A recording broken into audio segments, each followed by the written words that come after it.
Hello, I'm Russell Lamberti, Executive Director at Sakeliga. I'm joined today by Sakeliga CEO Piet. We're going to get into some detail in this conversation about the year that's been and the year to come. It's been quite a momentous year. There's been lots of political shifts that have taken place. We've seen the end of load shedding for the time being, but there's also considerable threats to discuss in the form of harmful policies. We're going to get into things like third wave BEE, the signing of the NHI Act. We're going to get into some issues around the Climate Change Act. And we hope that this contextualizes the year that's been and what to expect, not only for the year ahead, but really for several years ahead. So I hope you enjoy. Piet, we're going to look forward now to 2025. 2024 has been an eventful year. We want to discuss what we expect for the year ahead. But it's more than just the year ahead. The year ahead is in context of the next 5 years, the next decade, potentially. So we're going to get into some of that long-term thinking, but contextualize what it means, what we think it means for next year. But in order to do that as well, we need to just take stock of 2024 and how that leads us into what we can expect next year. As we look towards the long term, we talk about at Sakeliga redefining the state's role. Yes, we want to see a favorable business environment. Yes, we're trying to win court cases, but maybe you can just contextualize what is that bigger picture? Russell, the state plays an enormous role in society today.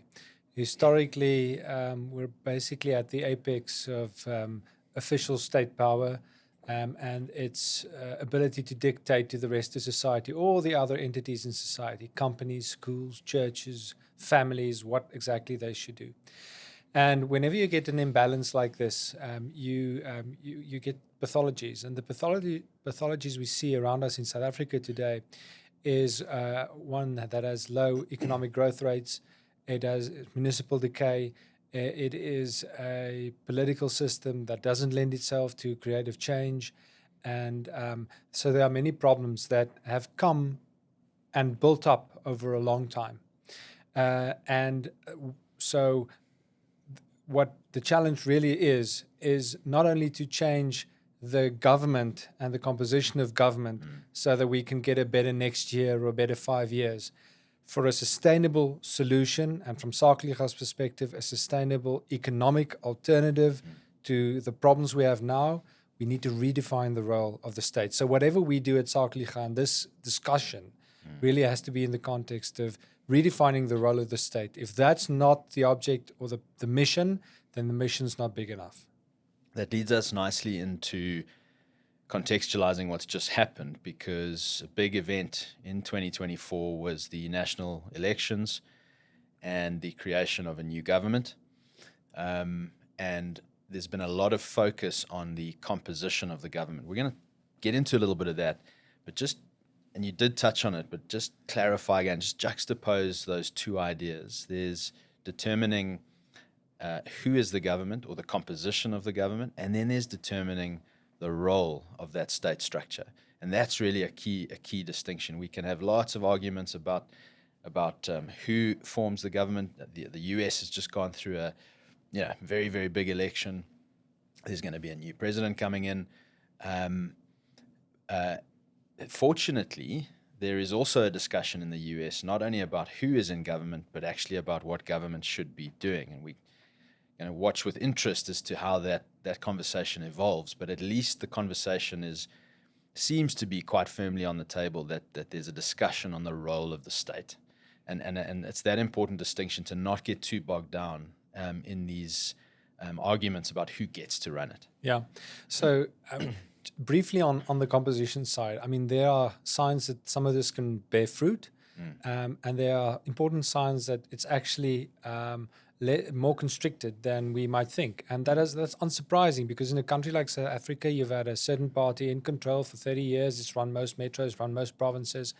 You have millions of state employees all across the spectrum, appointed because they like the previous guys in charge, and sometimes just replacing a minister doesn't change the whole structure below him. In a failing metropolitan area like Johannesburg, you have something like 70,000 employees and these guys aren't going to be easy to get rid of or get to 10 times the performance level, which is what the sort of improvement. There's an order of magnitude more to be expected from what these people can produce, and that's not easy to do. So as much as people in this new government's arrangement in South Africa, as much as there are people who are trying their best, we wish them luck, we can support them where they need to, but that's not going to get us the change we need in South Africa, because there's actually been a problem, which is that the state is doing too much. It is exceeding the bounds of its proper authority. It is intervening in matters in which it should have no say. It is telling people, it is introducing access control to the economy. Around every second corner, you run into some kind of requirement from the government and from the central state. And there are many examples all throughout history where you've had decentralized structures, we have had overlapping authority, and so I think we just need to broaden our vision and this is different in South Africa compared to the US. You mentioned briefly the US. In the US, there seems to be an opportunity for change about the role of the state within the established political structures. I mean, there's some outsiders in there now, and they're doing interesting things, but it's still the state having a debate within itself about its role. I don't think that's an option in South Africa. The change we need, the strategies we need to develop here cannot rely to the same extent as it does in the US on change from within government. What we need to do here is find ways to establish authority, influence, power outside of the state so that we can renegotiate from outside the state structure the extent of the state's influence. Happened all throughout history, can happen again, is what must happen here. Can't happen in a year, can happen in a decade. Let's talk about the scope of the state's role from within state structures briefly. So we've had an election in 2024. The government is now a little bit more populated with formerly opposition parties that on paper would seek to be more constructive, look for opportunities for reform or pro-growth reform, constructive reform. But up until now, and we're going to, 2025 is going to be a case of looking to see to what degree they can achieve some success in that role. And we wish those kind of constructive efforts, all the success that they can have. But what we have seen so far is, number one, no substantive talk of removing anything from the books that exist from the last 30 years or 100 years. And that's really important, because the problems we have now is not about the laws signed into existence this year or that's currently being debated in Parliament. It's about what's on the books already. Exactly. So that base level of harmful constrictive policy is just sitting there, and really certainly what emanates out into the public from this new government or from this current government is we don't see anything concrete about reversing any of that base. But over and above that, this year, just before the election and since the election and since the formation of the multi-party government, we've seen several harmful pieces of legislation signed. In other words, whatever has happened in this new structure does not appear to have slowed down the core intent to continue ramming through central planning, highly state-centric and harmful economic policies. And we can rattle several off. We're going to get into a couple of them in some detail, but we've had the NHI signed just before the election. We've had the Climate Change Act signed. We've had the Public Procurement Bill signed. We've got Employment Equity Amendment Act regulations waiting in the wings that portend to do tremendous harm to the labor environment in this country, the labor market environment. There's been the Petroleum Resources Bill. There is the Small Businesses Act that's been signed. There is the transport regulations that have been passed. There really is just this ongoing procession of harmful policies since the election. And this is supposed to be, in some sense, a reform-orientated government. So clearly, there's some problems there with that trajectory. And I suppose, I mean, we need to see how this shakes out, but that the president has been willing to sign these pieces of legislation into existence says a lot about the current trajectory. There's so much internal confliction within government and within the ANC itself that it seems even hard at this point to get some kind of agreement with the ANC, because the next faction overturns it or just undermines it, or it doesn't get implemented. So lots of problems there. I think one thing that we are seeing is in some of the ministries some improvements on an operational level, which is unsurprising because there's just so much opportunity for improvement in basic performance, or it's the home affairs or other more mundane government efficiency activities. And that's good. I think in general, there's a latent risk there that we end up with a more effective government, but still maybe at a less of a pace, but still generally deteriorating policy environment, but with a more efficient government. And then this interesting space in South Africa, which is this vacuum of authority where you can get away with more, even though the state pretends or portends or says that it has more authority, has all these aspirations. People are actually becoming more free by way of government by state failure. So there's this dynamic where we will have to see how it plays out. I think there's a real challenge for those within the multi-party government to actually change the trajectory. That still has to happen. And then figure out how not to just strengthen a centralized state, but there's a challenge that is quite difficult there. That is there a viable route to decentralization from within the state? That's not our focus at Sakeliga. But if you want to have a look at what the multi-party government means, I think those are some of the criteria you can evaluate them on. A lot of people have also underappreciated just how big a ship this is to turn around. Massive. This is a multi-decade accumulation of public employees, either kind of explicitly loyal to the ANC, or not so keen to have other influences come in and disrupt what has become a very cozy public sector environment, good salaries, not great work ethic, lots of inefficiencies. Unions have kind of coalesced and calcified in these areas. So I think this is often misunderstood. Personnel very often is policy. You have to do very, very deep kind of clean outs of departments, and under the current structure, that's just either impossible or is something that has to take a very, very long time, and you're going to get opposition the whole way through there. So there's a lot of difficulties in reality that get faced there. The other big thing that's on people's lips, of course, from 2024 is the cessation for now, and we hope it lasts as long as possible, of load shedding from Eskom. So that's been a very, very big theme. Clearly at the margin, that is extremely positive given the experience of particularly 2022 and 2023.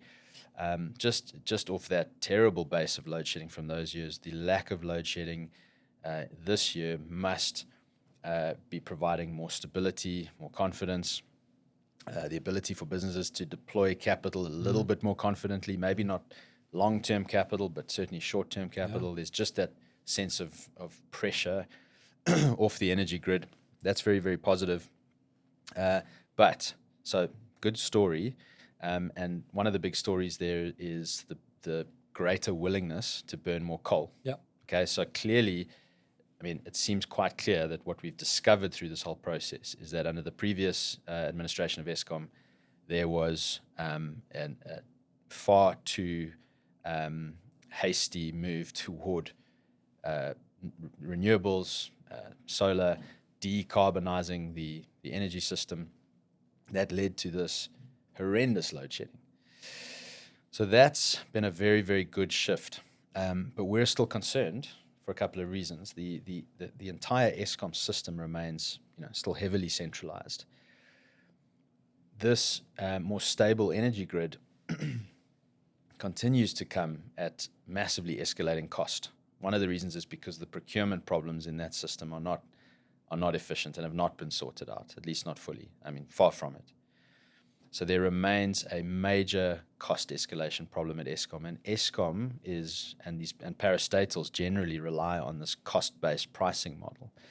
It's very different to how businesses operate in a market environment. Your costs, because Eskom isn't a business. Eskom it's very different from how businesses run. Correct. So in business, if your costs go up, you have to charge prices out that the market will tolerate. And if your costs are too high, you go out of business. And it's those who can get those costs down, given what they can charge out there, that are able to survive. Nonetheless, so the bottom line is Eskom is trying to push for these just absurd cost increases on already expensive energy.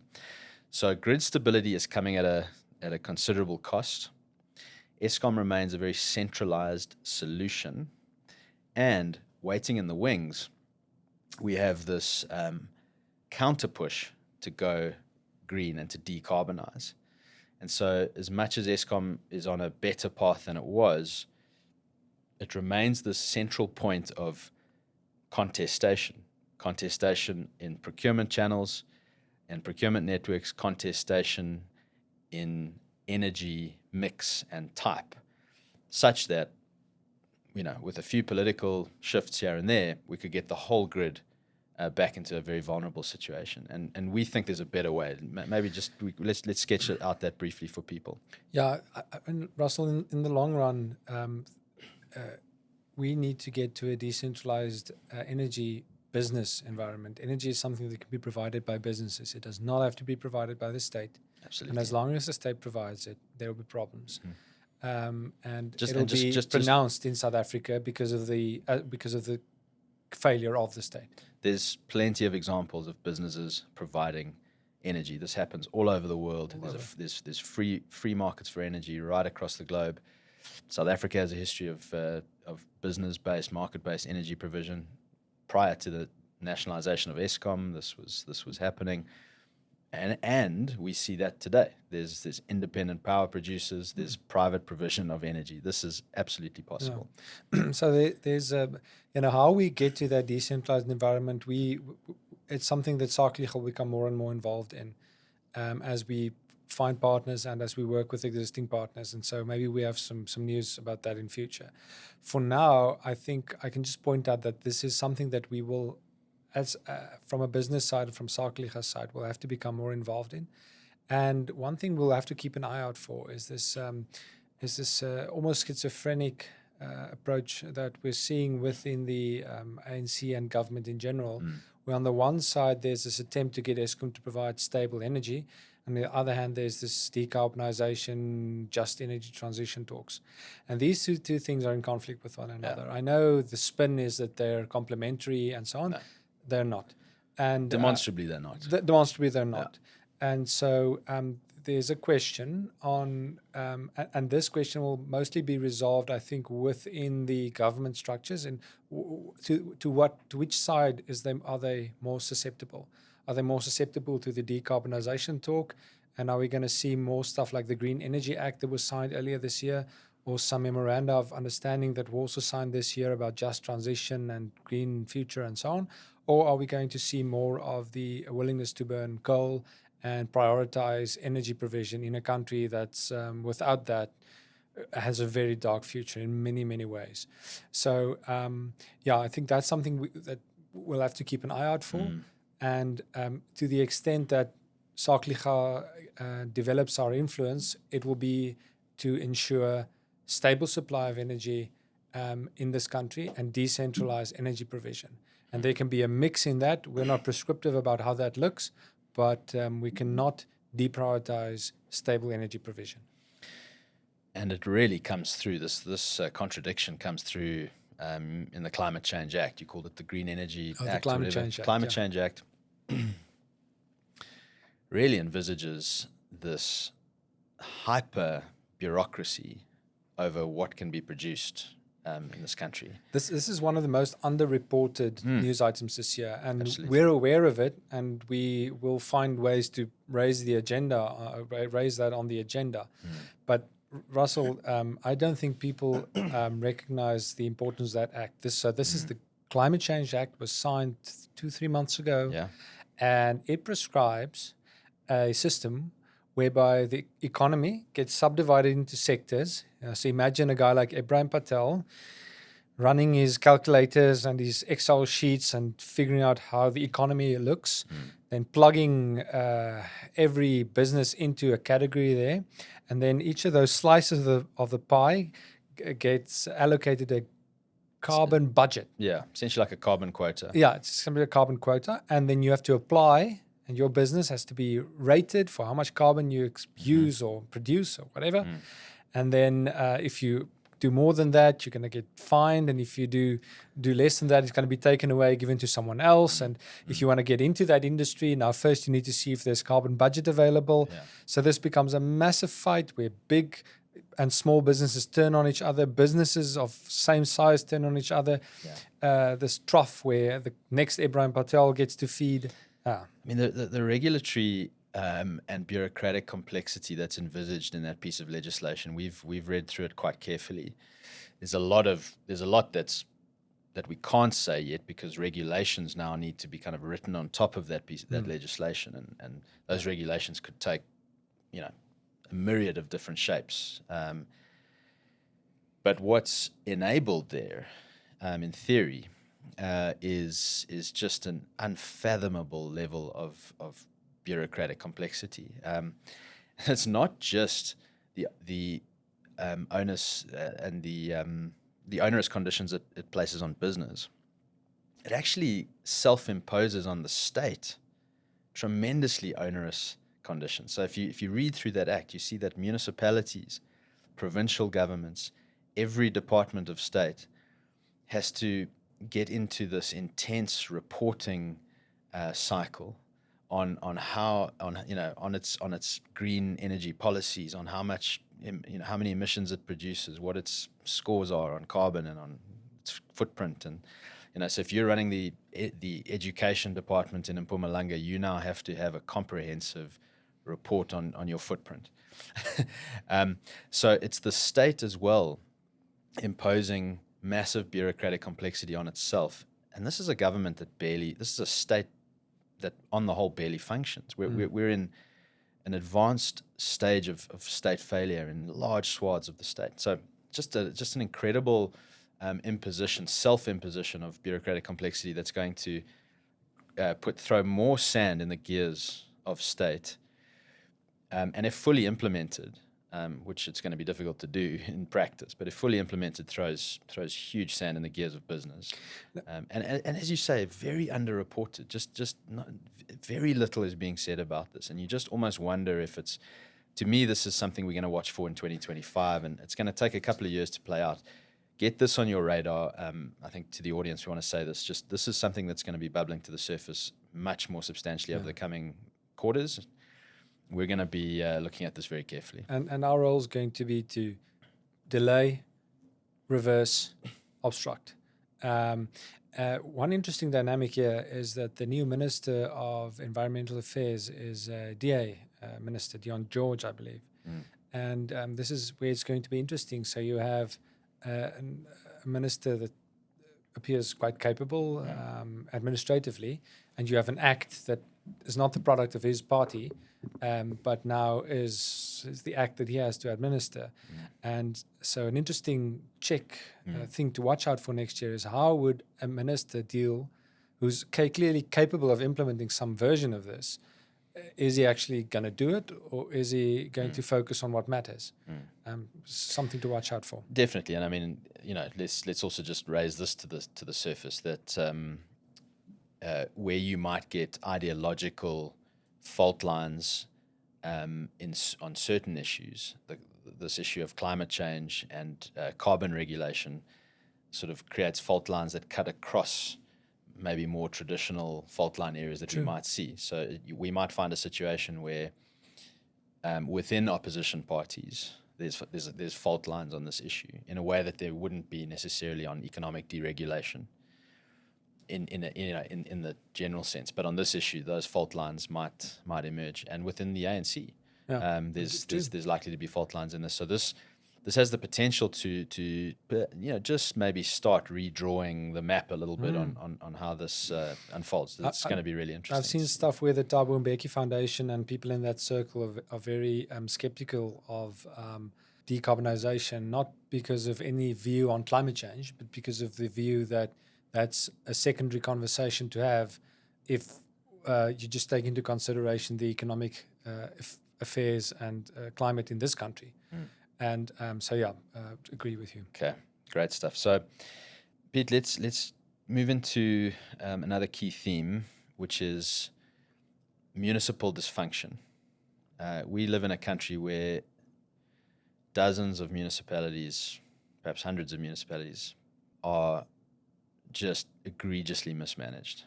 In many ways, this is the kind of coalface of corruption, of misappropriation of funds, of mismanagement, and so on. Now, that's been the story for a long time now in this country, particularly around smaller towns, far-flung municipalities. There's not a lot of scrutiny on these places. It's easy for very corrupt local governments to kind of fester and manifest. A trend that perhaps was unexpected is how dramatically this feature would start manifesting in the metro spaces. And what's been on a lot of people's radar the last few weeks, presently even, is just the rank dysfunction of Johannesburg, economic powerhouse of the country. Just, the biggest metro, probably the most important metro economically, maybe politically, socially. It's just a hugely important place.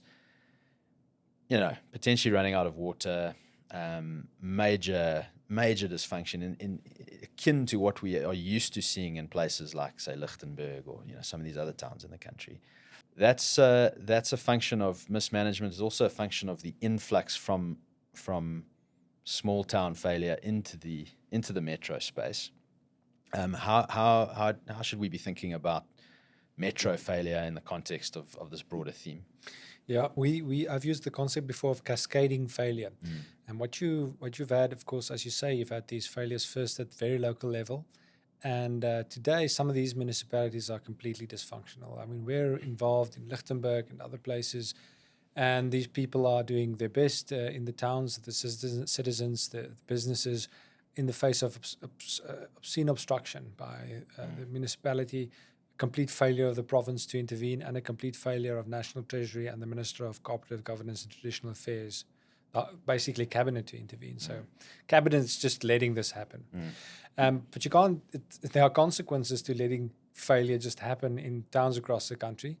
Very soon people start leaving those towns and businesses start leaving those towns.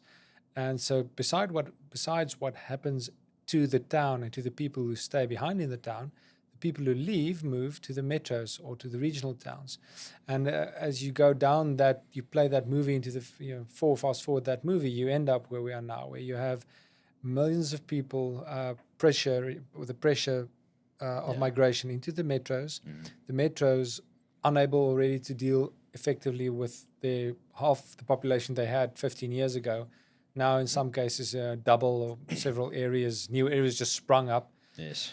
And that's what's happening in Johannesburg. They couldn't even deal with their own infrastructure problems. They weren't maintaining, they weren't putting systems in place, and now you have this collapse. And what's happening there is you have a giant falling, and giants take a while to fall, but then they make a big splash, a big cloud of dust. While in the metro, in the local towns, in some of these rural towns, I think the positive story there is that some of them have fallen over already. Yes. Much of the damage has been done. And while it's very bad there right now, the room for downside is just much less.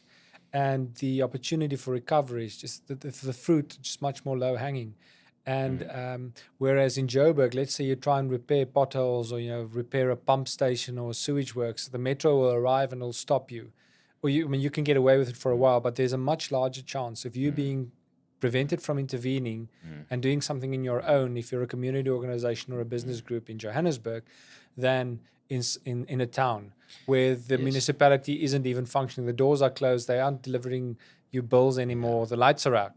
You just have scope for re-emergence. It's also, though, Piet, that the the scale of the metros is True. just gigantic. Yes. Most of the metros in the country sit somewhere in the 3 to 6 million people zone, size of a not very small country, actually. Yeah. So the scale and complexity of these things is tremendous. Whereas in a lot of these smaller places, yes, there's been tremendous collapse. Therefore, to recover, there's some low hanging fruit. Just get a couple of services working again, and the town kind of really lifts up. But the complexity is just much lower. Much lower complexity, and also because of the scale, quite often something that a few organized business groups can get together and start solving. It's not by no means an easy solve. A town like Lichtenburg is not a one robot dorpie. It's a big town. It's a regional town. It's a regional town. It's a place it's not just a simple fix, but the scale is very, very different. The metros sit with this immense complexity, and I just wonder if one of the things to start thinking about, not so much for 2025, but really beyond as a longer term theme, is if the metros are going to meaningfully recover, they're going to have to figure out a way, metro, and that's not just the municipalities, but the societies in these metros are going to have to figure out mechanisms of decentralized solution building. In other words, somehow breaking the metro up into 5, 6, 10, who knows how many smaller chunks, and start solving those problems on a kind of more disaggregated basis. Yeah. And maybe we're starting to see that. Maybe there's a trend in that direction with city improvement districts. City improvement districts. You're getting various kind of neighborhood and suburb initiatives. Some of these don't have much teeth. They're not always well organized. They're not necessarily well funded. But there's, to my mind, has to be that kind of push. If the solution stays centralized at the rate of current decay and the rate of current administrative capability, it just seems to me like this is on a continuing bad trend. Yeah, no, I agree. So the direction for the optimistic direction will definitely be to search for ways to decentralize and to push that. I mean, the metros aren't going to do that by themselves. You'll have to push it from. You'll have to find ways to organize as communities, as city improvement districts, as homeowners associations. Try and push for that. Use litigation where appropriate. I mean, we'll speak more about litigation, I think, in the next few minutes. But just as we go into that, it's very importantly, people tend to think of litigation as a confrontation. They tend to think of as adversarial. They think of litigation as something that should try and be avoided. Really, that's not the right approach in public interest matters, in matters of the common good. Yeah. Their litigation is very much appropriate. Just approach it professionally, not emotionally, and use it as a form of negotiation to present the court with alternatives that are patently better at solving problems, at providing a better environment for the people affected by that. Yes. That's what the state isn't there as a goal in itself, an end in itself. It's a means to an end. What do we want? A flourishing society, a flourishing community, a flourishing area. If it's not flourishing, it's not. One option is to get the state to do it better, but the other option is to renegotiate the rules of the game so that someone else can do it. Yeah, there's it's changing the frame of thinking of litigation as some sort of combative tool to a kind of a mechanism to re-anchor negotiations. So what the state will do in with something like the NHI, it will try and anchor the conversation. It will put forward a legislative proposal, and that's what this is. These are legislative proposals, and it'll put forward such an extreme proposal, and it'll try and anchor the negotiations at that extreme. And unfortunately, you do actually see a lot of people getting kind of drawn into that anchoring. Yeah. And they start negotiating for alternatives around that anchor. But that's so extreme that if you might successfully negotiate a 10, 20, 30% sort of backtrack from that extreme, but you've still gone 70, 80% towards the extreme. Yeah. And targeted, professional, strategic, strong, well-crafted litigation can can pull that anchoring and open that negotiation window or shift that negotiation window substantially, and that can create room for much more constructive compromising. And that's how people need to understand that dynamic. Let's quickly talk about that, Piet, in relation to what we call the third wave of BEE. We're not going to explain too much what the third wave is now. We've got an explainer video that people can watch in the link to this video, and we've spent a lot of time and effort explaining this, and people can read about that as well on our website. We talk a lot about the third wave of BEE, but people, I think, are still at risk of underestimating just how significant this threat is and how committed so many people in business and in government are to not just maintaining BEE, but to really escalating it and substantially kind of increasing it. So let's get into some of what we're seeing there and why we say that. What would your kind of overarching comment there be? If we're not very firm and effective at countering this third wave of BEE in the next 5 to 10 years, because the next 5 years are really crucial, we will end up with a new beast of control of access to the economy. And it's not an exaggeration to say that this is existential. It can cause a collapse of the South African economy, somewhat akin to the parallel is not perfect, but let's say in Zimbabwe there was this drive for of race-based access to land, and a whole legislative drive around that. In Zimbabwe, farming was 90% of the economy. I'm exaggerating so now. South Africa is a far more diversified economy, far more diversified. maybe even more financialized as well. Exactly. And So what BE is doing here in this third wave now is it's really ramping up the insistence that some man from Pretoria should be on your board and should define who your shareholders are and who your employees are and with whom you supply, all based on race. That's the primary objective.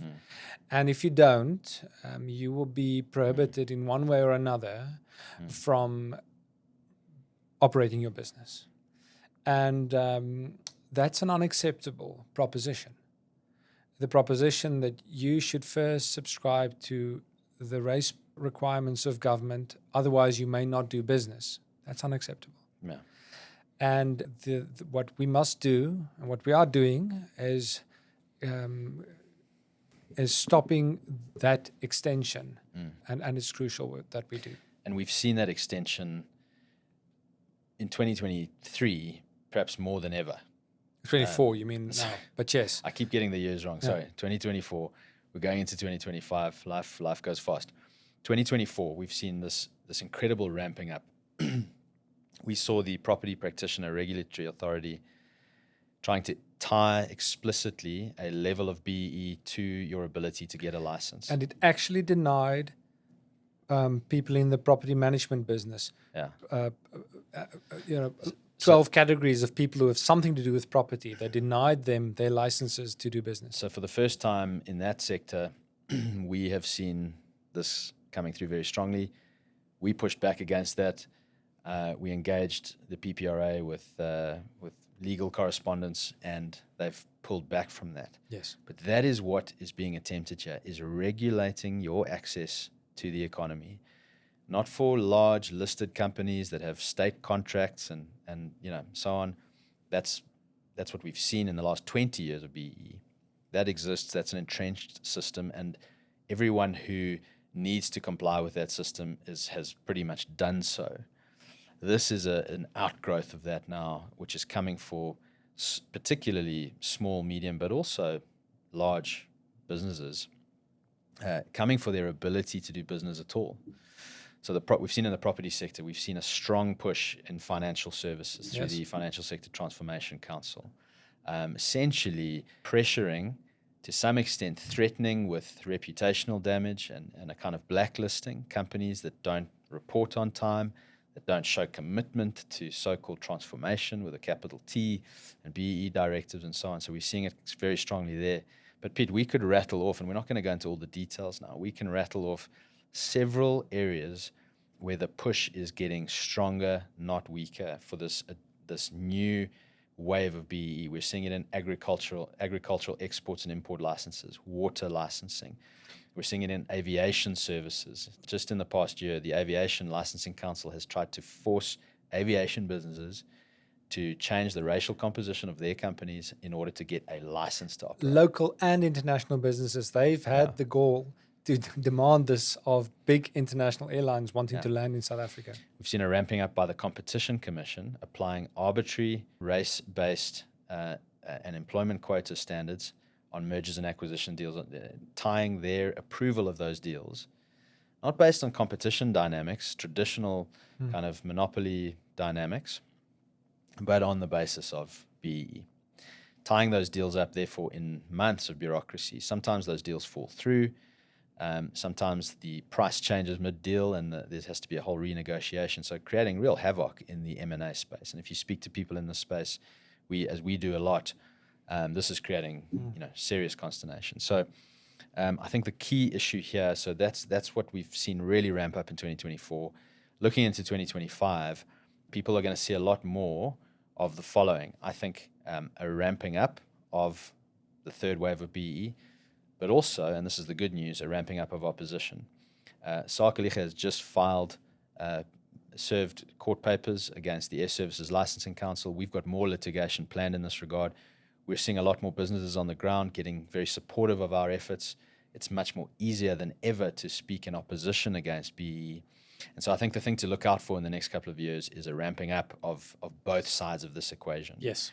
We don't think that the people who want BEE are slowing down, but the opposition is also ramping up, I think, more than ever. And this is going to find culmination in some court cases, but also in what we think of as maximum appropriate non-compliance.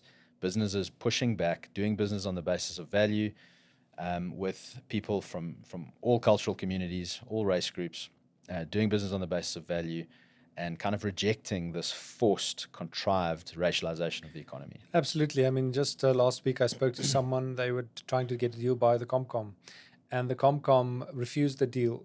But here's the catch. They were trying to buy a smaller company. This company wanted to exit, but it was a black entrepreneurs. They built this company, and so this other company was largely white-owned, wanted to buy this company, great company. So basically you have entrepreneurs, and they want to exit. And then this, the Comcom said, well, that exit's going to lower the black ownership. So they actually prevented the black guys from taking profit.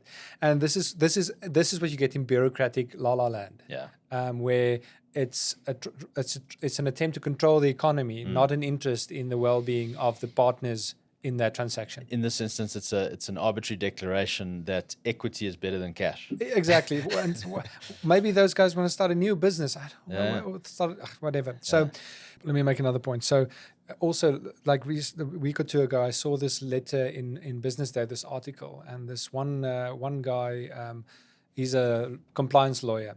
And so this compliance lawyer was telling people about BEE and Starlink and saying, there's this anti-BEE, Hippocratic crowd who says Starlink should be allowed in the country without BEE. But he has news for them. These BEE laws aren't going anywhere, and the market plan approach that should be followed in South Africa for Starlink. So Starlink should come to South Africa, get a lawyer, and comply. Yeah. And what we're saying is, no, we should get rid of BEE laws. It's going to take a while, but we should do it sooner rather than later. And if you're a company and you want to help us, that's great. But even if you're not involved with Sakeliga, the responsible thing to do is not follow that guy's advice and comply, because that's how bad regimes has stayed in place the world over. Blind compliance got us where we are. Blind compliance got us where we are, and it's got all kinds of countries in very bad places all through history. So blind compliance is the worst thing to do. Maximum appropriate non-compliance is the right approach.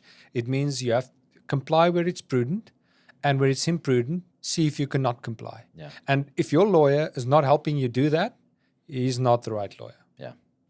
Right, Piet, let's finish this off with another huge piece of harmful legislation that's been signed. This was actually signed just before the election. It's the famous NHI, the National Health Insurance Act. We've taken a long, close look at this. This is something that seeks to put the state right at the center of the healthcare system in a hugely dominant, controlling position. The underlying theory about doing that is that by doing that, by taxing us more and by creating a greater, larger state healthcare bureaucracy, we're going to produce more resources available for the quality healthcare of 66 million people. We think this is just such pie in the sky thinking, but more than that, incredibly harmful. What should people look out for in terms of how we're going to approach this problem and how this unfolds over the next year or so? Russell, the NHI is something that must not be accepted, and it must not be compromised on. The NHI is very harmful. You may feel like it's a medical issue, but it's not a medical issue. It's interwoven with the fabric of society and the economy. And if the medical system in South Africa fails, which is what it will do if it gets nationalized, which is what the proposal is, then we'll see one of the last great attractive things about being in South Africa gone. We don't want we don't want to see that happen. So it must be opposed. We are preparing litigation. We are not in a rush about that. We think there's time. In fact, we think there's a lot of time just preventing the NHI's implementation through litigation. That won't be a result solely of what we do. There are several other parties and entities already in litigation or bringing litigation. We're in contact with many or most of them. And so there's a wave of litigation coming. And so the great thing about that is it'll delay things for years. But we don't intend with our litigation just to delay. We actually intend to win and to prevent the NHI's implementation. And but as with many things, it's not only a question of litigation, it's a question also of what society is willing to tolerate. And the toleration levels are very low. And I'd suggest we keep it there. I've seen some proposals that says, well, maybe we can have some form of compulsory medical insurance whereby all employers are forced to pay medical insurance premiums for all formerly employed people in the country. And that will supposedly cost about half of the currently unaffordable several trillion possibly. But half of that is still unaffordable. Yeah. And I don't think that's a good idea. I can see why there's an attempt to compromise. It's an attempt to find something less harmful than what the state is proposing currently. But I think we're stepping into that trap of falling for the state's anchor here. Yeah. The state anchored us by signing the NHI as it is. And we mustn't move our anchor and go put anchor next to it and then start the negotiation. We must keep our anchor on the terrain we feel is reasonable. And then once they've anchored themselves in a reasonable place, then we can start a discussion or a negotiation. For now, the appropriate thing is full-blown opposition, full-blown no to the NHI. On that note, Piet, thank you. As we look forward to 2025, we are going to be engaged in several important litigation efforts around the third wave of BEE, around NHI. We'll see how that unfolds over the next couple of years.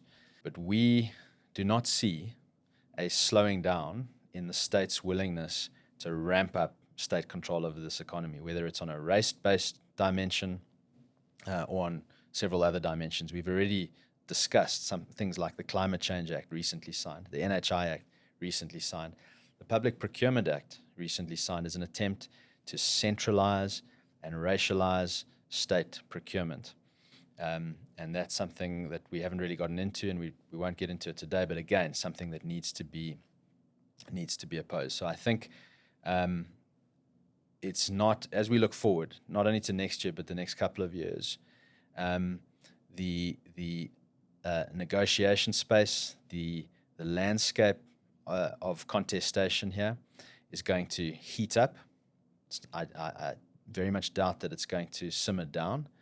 That heating up might feel difficult to go through, might feel like there's a constant conflict, But we think it's going to be incredibly important. Now is not the time to sit back and allow the state to continue to push this kind of agenda.